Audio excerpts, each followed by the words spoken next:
warm welcome to you, and thank you so much for joining us on this special program. We'll be, of course, looking at all things related to Shelter Zimbabwe, extending into Shelter Incorporated. Now, today I'll be speaking to the Managing Director, Mr. Chester Mhende, to be able to highlight to us the different product offerings under Shelter Zimbabwe, Etosha Gardens, and Etosha Memorial Park. Mr. Mhende, once again, always a pleasure having a chat. Thank you very much. It's good of you to have me. Yeah. Now, appreciating the direction that Shelter has been going forward with, the incorporation of its various brands. Maybe you could just highlight to us the different product offerings and, more importantly, their viability to the public. Right. Yeah, thank you, and welcome to the viewers. The Shelter Zimbabwe product. I guess it is important to start with a distinction so that people can understand the significance. Shelter Incorporated should really be Housing Incorporated or Accommodation Incorporated, because shelter is housing, shelter is accommodation. So shelter in its name resembles or represents everything accommodation, which is what we are. So under Shelter Incorporated, as I alluded to in a previous program, once approved by the commissioner at ZIMRA, we will have one company that will carry all our brands, which until now have operated as separate companies. So back to your question, Shelter Zimbabwe. Shelter Zimbabwe will be a division. Shelter Zimbabwe has always been in the business of residential stands. And so what we have done in residential stands is we have bought land, or we have partnered with a person who owns land. The individual brings in land, we bring in services because we have got graders and caterpillars and dozers that do the opening up of the ground to make roads, to trenching for sewer, trenching for water, and the like. So that's what we contribute into a partnership, and then at the end of the day, we share the proceeds in the proportions that they came in. So, for example, if a person came in with a piece of land worth $1 million, and the land worth $1 million required $2 million to develop, it becomes a total of $3 million, which means two people have come together, one contributing 1/3 and the other contributing 2/3. So when we share the spoils at the end of the day, we are sharing them in those two parts. But what is significant is that the party that has contributed the land and the party that has contributed the services will first collect their contribution. So, the $1 million will be paid to the owner of the land, and the $2 million will be paid to the owner of plant and machinery. And then the two parties come back again to the table and share their profits. In same proportions. So that is how the marriage takes place. So historically, we have avoided buying land because generally it's controversial, because what is worth $1 million when it is a bush with nothing on it looks totally different when you finish servicing it. So the tendency will almost always be that when you are selling it, the parties begin to fight each other about the actual true value that should be distributed. That's the one reason. The second reason is that, and again, as I have discussed in previous shows, funding is a challenge. So you can imagine if we started from a position where the person says $1 million and we write him a check for $1 million, if we had it, it means the project is already burdened with $1 million that has gone out. When the land has been sitting idle, if this person waited a little while to collect their money down the road, they were not really going to be losing much. Perhaps there is merit in saying, give them something instead of just going into the marriage with nothing, but certainly not giving them the whole $1 million. So that is what Shelter has been doing over the years. As you can appreciate, it took a lot of time to get all these pieces in place, whether it was private land or public land. That's what we have been doing over these years, servicing land and producing titled stands so that people can build their homes.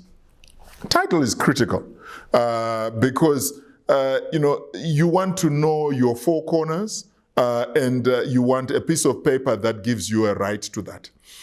If we start sharing a piece of land by saying you sit there, you sit there, you sit there, it won't be long before there is a war about boundaries. The colonizers did that in 1897. They sat in Berlin and they said, right, you shall have Mozambique, which is, these are the corners. You shall have, Central African Republic. Here are your corners. You shall have South Africa. Here are your corners and boundaries. And boom, Africa, was divided and shared by these, fellows. So ownership, title, and measurement and definition of what you own is always critical. So that's what Shelter has done. It has now moved on to value adding, where we are now doing, houses, flats, cluster homes, gated developments, and so on, as a next move. And we are just saying this is value addition so that we can give a client a benefit, again instructed by history. Because the person that bought a stand from us, because of liquidity challenges, was now faced with a situation where they put their money into buying a stand. So where do they stay? They're still wherever they are, where they're renting, and it becomes stressful. So the instruction became, can you not give a finished product so that when I come to you with my money, I can, walk into ownership? And some people have walked into ownership by moving in with a wooden shack, where they're storing their cement and building materials, and their builders are collecting from their wooden shack. So they're cohabitating with the development. At the end of the day, their house is finished and they move in, but they have taken away their liability on rentals. Right. So that is what Shelter, the Shelter brand has developed over time, and that is where it is right now, where it is now moved into the stage where it is delivering a finished product in what we call in our industry on a 10-key basis, where they hand you a key and you go into the property and your family lives there in peace. And the key is broad. It could be the right to go and put a wooden shack so that you live there and you do away with your rental. So that is what Shelter is doing. And I want to salute the people of Zimbabwe for a culture of in housing. I want to support all the stakeholders that come to make this happen. Government for facilitating it, local authorities for being there to hold everybody's hand, and the individuals themselves that have taken pride in owning something and extracting value from real estate. The people of Zimbabwe have a culture in a number of things. Key to them is educating their children, housing their families, and clothing their families. Those three things are very critical in Zimbabwean families, and I want to salute them because through that, without realizing, from a technical perspective, we are actually pronouncing a tangible, mobile, and empowering GDP in our country. We are one of very few countries where people have right to title, A lot of people are in this huge piece of land, which could be as big as a country of 23,000 square meters or square kilometers, but they don't own it. A lot of them are very mobile.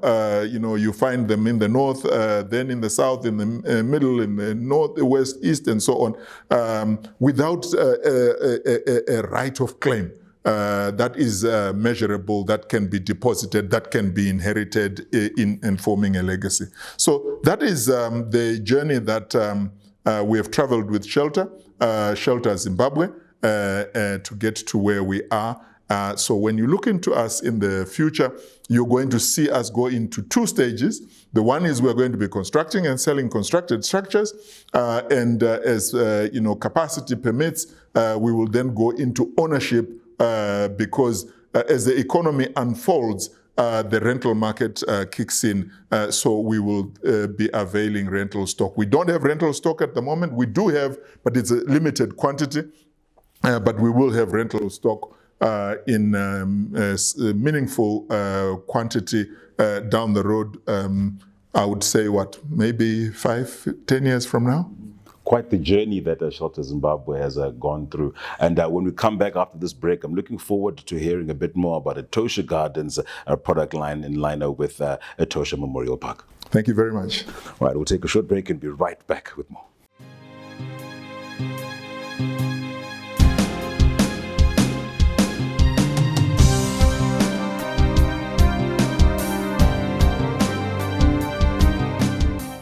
A very small percent of smart people can predict what the future holds and invest wisely. Investments that guarantee a secure future and generational wealth. Real estate is one investment that can never go wrong, especially when dealing with a tried and tested company. As Shelter Zimbabwe, having been in the property development business for over 3 decades, we derive satisfaction in giving our valued clients smart housing solutions, providing modern and sustainable built-up residential spaces of unsurpassed quality. Be a smart investor. Discover and experience the joy of owning a home. Yes, where others see just land, we see not only homes, but a lifestyle so desirable and worth living.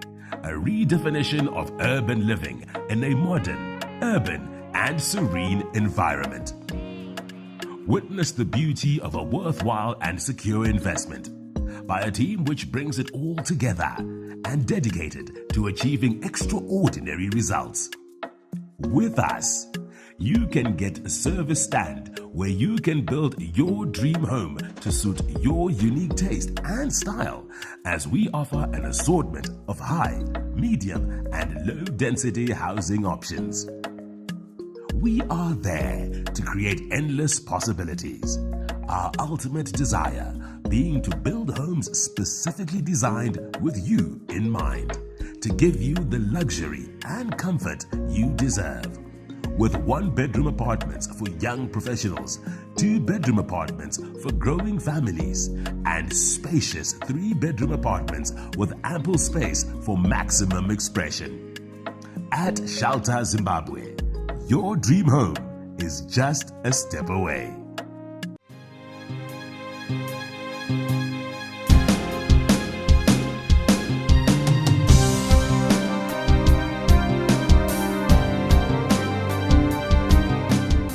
Welcome back, and thank you so much for staying with us. Of course, appreciating the amazing journey that the soon-to-be Shelter Incorporated collective of its divisions speaks to the growth of engaging with the people of Zimbabwe. And to share a bit more about that particular journey, we're joined by the Managing Director, Mr. Chester Mhende. Now, quite an extraordinary journey you are sharing on with regards to Shelter Zimbabwe as housing and a development component. Maybe you could share a bit more with us with regards to Etosha Gardens, this being a similar but also different product offering. And I think the most interesting aspect is how you manage to be able to weave these two different approaches with a similar position. Right. Thank you. Yes, we are excited, if that is the word. Although excited is not synonymous with afterlife, but we use the word because in our organization we are committed to demystifying death. You and I are sitting here. One day we will not be there. No matter how smart we think we may be, no matter how healthy we can be in the gym 72 hours a day, if there is 72 hours a day, we will go. And unfortunately, there's no running away from that. Yes, so we are very passionate about our country, Zimbabwe. And there are many characteristics of our people that we enjoy associating with. One of the things about our people is that they're very enterprising and they're very creative and they're very entrepreneurial. And the fascinating thing about Zimbabweans in their character is that their entrepreneurial flair is born out of stitching things. In Shona, we say, batanidza, joinidza, in the youth today. But, you know, without realizing that joinidza is actually the nature of our character. You know, you find, young Farai who has left university, and by the time he's left university, he's selling airtime. He's selling CDs to his colleagues in the corridor in a university, and before you know it, by the time he gets to enter the working world, he's now selling wares that he's buying from industry and is selling to his community because they need it, whether it is cement or jerry cans or whatever. That is the character of Zimbabweans. So that character is synonymous with a people that do not always have ready cash for a one-time balloon payment. So if you go back to the Shelter product, you will find that the Shelter product is built around pay scheme. You pay a deposit and an installment over time, and over a period you get delivery of your product. The same, we said, what else? And we found that first and foremost, in the accommodation business, the afterlife requires accommodation. So we said, well, who is going to do it? And we found that it really has no ownership, except historically that it was owned by local authorities. They had that responsibility, and in the village, it was the community through the Sabuku and the chief. And this is something that needs to be tidied up and organized. So we saw, colleagues go into this business, when city of Harare, as an example, ran out of space, and we started seeing the emergence of private cemeteries. We saw ourselves also come into it and say, look, why don't we do it? Because we are in the housing business after all, and housing the afterlife is another form of housing. And that's how we created Etosha. So our entry point was Etosha Gardens. And by its name, you can see we are running away from the cold identity of the product. It's not Etosha Cemetery, because for us, Etosha Cemetery is very cold, very dry, and is not welcoming. Etosha Gardens, as it happens, when we launched it, people used to think that this is a place where people can hold weddings. Well, no, not really. All we are really saying is that you're continuing in a different, another lifestyle. So Etosha Gardens was created, it became our entry point, and that product is broken down to quite a few. The first one is the infants section, where we bury children under the age of 9. The next one is the Muhacha, which is what you would call our entry point. The next one up the line is the Donodzo section, which is an upgraded product. The next one is the family section, which is another upgrade, and the loan section, which is yet another grade. The distinction between those products is simply to do with the product composition. What is it made of? And when you get down to the detail, you'll see the difference in the. For example, in the loan section, we only have the headstone. You will not have a tombstone. And as in the name, it is a lawn, it's a garden where the people are rested. I must also say that in all our afterlife products, we are delivering multiple accommodation. So in the traditional plots, we are burying two. So it's companion burial. And those two are strictly family members. It can be husband and wife, it can be parent and child, or mzukuru, or whatever. It is a shared plot, so it's a companion. The same with our crypts where we bury ashes. We bury ashes in slots of 4 can share a slot. We could go more, but for now we have designated as 4. So that is how these products are made, and they're differentiated. But we also have side products that support this. The one side product that support this is what we are calling estate planning. In our estate planning, we are simply it's called estate registry. What we are doing in our estate registry is we are encouraging the totality of Zimbabwe to come and register for free your estate. And what do we mean by your estate? Your valuables. Just imagine anything that you value that must be protected and that must be made available to those that remain after you, and you may be gone without notice. Imagine if you're gone out of a car accident. Imagine if you're gone out of a volcano, pandemic. You are a gold panner or a gold miner, and the mine collapses and you're underneath there. It's not planned and you're gone. So, how does the wife and the family know where your bank account is?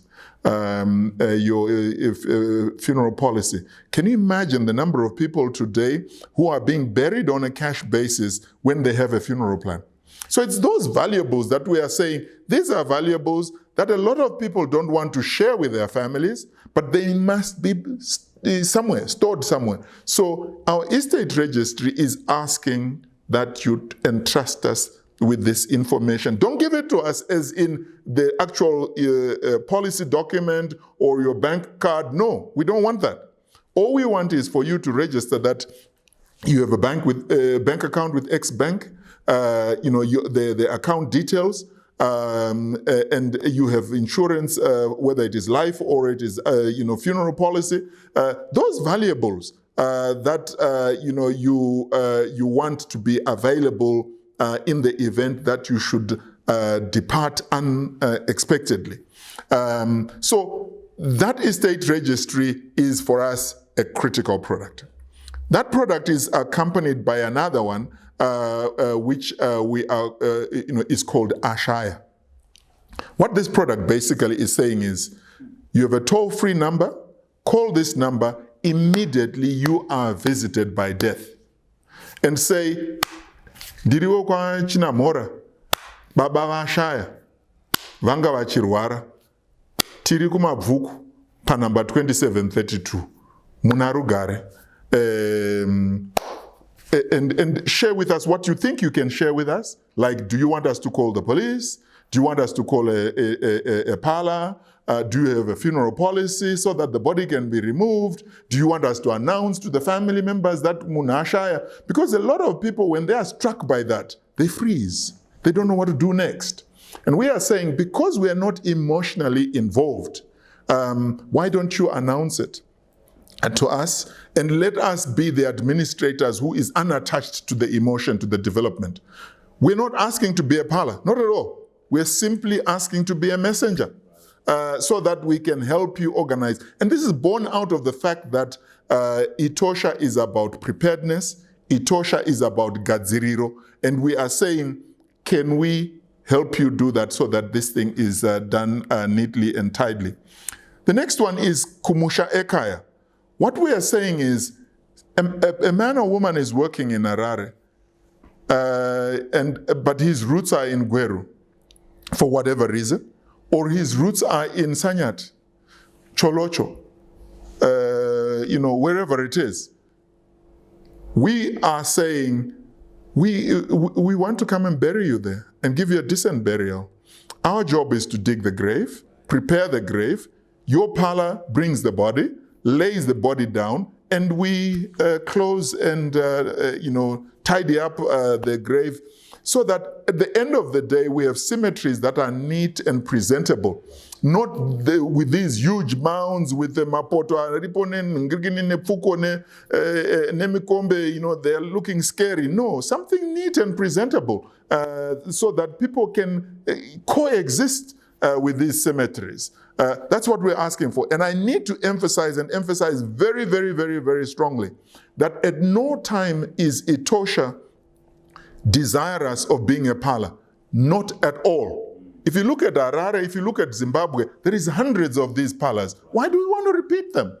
All we are saying is there is a role that is not being attended to and attended to properly, and that role is that of an organization that accommodates the remains in the event of their demise. Right. Now, a clear appreciation there of the inevitability, I think, as you referred to at the beginning, of one having to die at some point. But we can also appreciate that there are people who are left behind. And in them wanting to also remember those who are left behind, I understand that there's the Etosha Memorial Park. And maybe you could share a bit more with us on the product offering there. Thank you. Your submission there, you've actually thrown two things in one for me. The first is that you've reminded me that I did not talk about the tradition of a memorial service that was introduced in Etosha from inception. What this means is that every year we meet to celebrate the lives of the residents of our estate. And this applies to those in Etosha Memorial as well as those in Etosha Gardens. And there are two reasons why we do this. The first reason is that we believe that a memorial service in our estate is central to managing loss and pain. Because what we have learned is that when we hold these memorial services in a group of people that have lost their loved ones, they all suddenly realize that it's not just them. It happens to other people as well. So there is for want of a better word, a humbling effect. That if not soothing, I'm not quite sure what the correct word would be, but certainly we have found that people accept the loss very differently, because they are now seeing that this is shared. And they are not in it alone. So memorial is, if you look at all our calendars, in August, we have a Saturday that is set aside for memorials. And we are now in our third, when we go to the memorial next year, we've just finished or just had our memorial for this year. The second thing you touched on is Etosha Memorial.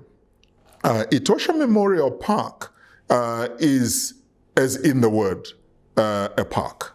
It's a park where our loved ones are rested. And it's another different brand, and it carries a different composition in product.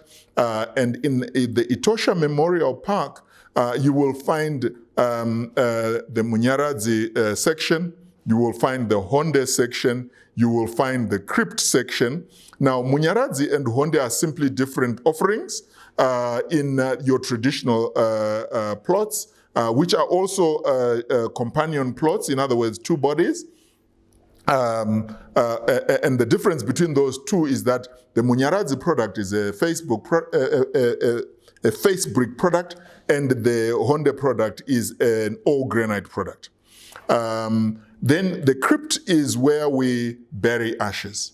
So there is a crypt section, and we see ourselves going into a mausoleum. In the mausoleum,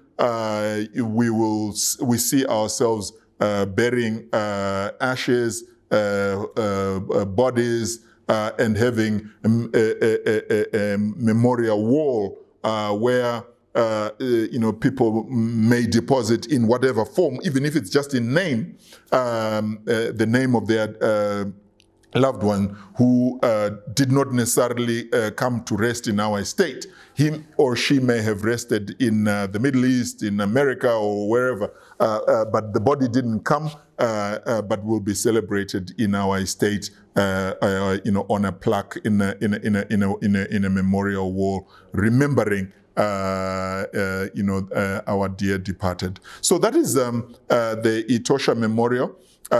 You find the Etosha Memorial Park in our Rua estate, and you will find one in our soon to open park in Manicaland. Right. Now, before we do come to the close of our discussions, when you did bring up some of the alternative service offerings that are there, I think you referred to the state planning. I know that there are also pastoral visits that can be offered. Maybe you could touch a bit on that. Thank you for that. The same way that we came up with memorial service, the anniversary, we came up with pastoral. And pastoral service is primarily designed to give company to the family that has lost their loved one, to assist them manage the loss. And this is done by our pastors, as in the religious pastors. They visit the family and share with them the word, sing a song, and just have a discussion of whatever nature. What we have learned is that when our pastors are visiting, they're encountering things we never thought we would encounter. The one thing that you encounter is someone who has lost his or her loved one, and they are saying, how do I deal with their wages and salaries at work? Do we have an entitlement? Because this person hasn't been at work for 2 years, or whatever. Babamdiki nana tete vari kutiko ndo vanofanira kuenda kubasa kwemurume. Hanzvadzi dzemukadzi dziri kuti ndidzo dzinofanira kuenda kubasa kwehanzvadzi yadzo. How do we deal with that? So these are things that we are coming across. We are coming across grieving families who just cannot come to terms with what has just happened to them. Whether they have lost this loved one because they were in hospital for a long time, or it's just sudden, it doesn't matter. We are finding that loss is very deep. Our company is appreciated when we go there to talk about this. The other one is we want to encourage society to develop payroll for pay plan, because our plots are being sold on terms, in addition to being sold for cash. So when you are buying them on terms, you are buying them on terms for anything from cash, which can be cash immediate if you've just had a loss, or it can be cash over 6 months if you're preparing for the eventuality, or it can be over a year, 2 years, up to 5 years. I have said up to 20 years. My colleagues have overpowered me, and they're saying 20 years is too long. we should stick to a maximum of 5 years. I'm not sure what it will be, but suffices to say that we are offering terms of some kind, and we're calling it pay plan. The details can be given when one visits our offices, and you are able to pay this over a given space of time. But what we are encouraging is, because you're paying over time, why don't we make it payroll, like you do with your pension and your medical aid, so that it is taken care of before it comes into your hands, because we know once it comes into your hands are slippery, it goes away, and before you know it, that is taken away. Before I go, I also want to celebrate one of our role models. I am on record as being an admirer of our colleagues in the parlor business. And this year, for the first time, we are joining Nyaradzo in walkathon, where they're walking 150 kilometers to Mvurwi. And we believe it's the beginning of a long association. And if you are a soccer player, you must associate with your colleagues all the way. That's it. No, well said, Mr. Mhende. And of course, exciting plans will be brought forward to the public as we go ahead. Right. Thank you very much. And of course, great sentiments are being shared there on the various product offerings from Shelter Incorporated, appreciating that a whole host of those can be accessed on all our social media platforms, which would be shared on our screens. That's all the time that we had. Pleasant viewing.